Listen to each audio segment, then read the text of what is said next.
रामकृष्ण हरी. देह देवाचे मंदिर, आता आत्मा परमेश्वर. जशी उसात साखर, तसं देहात ईश्वर. आपला देह भगवंताने दिलेली अनमोल देणगी आहे. आपण ती चांगली जतन केली पाहिजे. आपल्या शरीराची देखभाल केली पाहिजे आणि या भगवंतासाठी या देहाचा उपयोग झाला पाहिजे. तरच हा देह कामाचा आहे, नाहीतर हा देह कोणत्याही कामाचा नाही.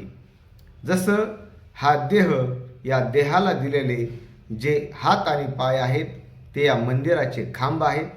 आपलं डोकं या मंदिराचा कळस आहे आणि आपलं हृदय गाभारा आहे आणि त्या गाभाऱ्यात तो भगवंत विराजमान आहे. याची जाणीव झाली, तोच खरा मनुष्य आहे, त्यालाच खरा मानव देह कळाला.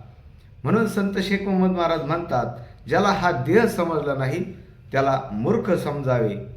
ते एका ओवीतून म्हणतात, शरीरी नीट नीट का दिसत असे, 18 अंगी मूर्ख तो वसे. जैसा सिटाऊ गर्धब बदावी तमासे, बाळपणी गर्धबी पाशी. नीटनीटका आहे, परंतु त्याला जर हा देह कळला नाही तर तो गाढवासारखा मूर्खच आहे. रामकृष्ण हरी.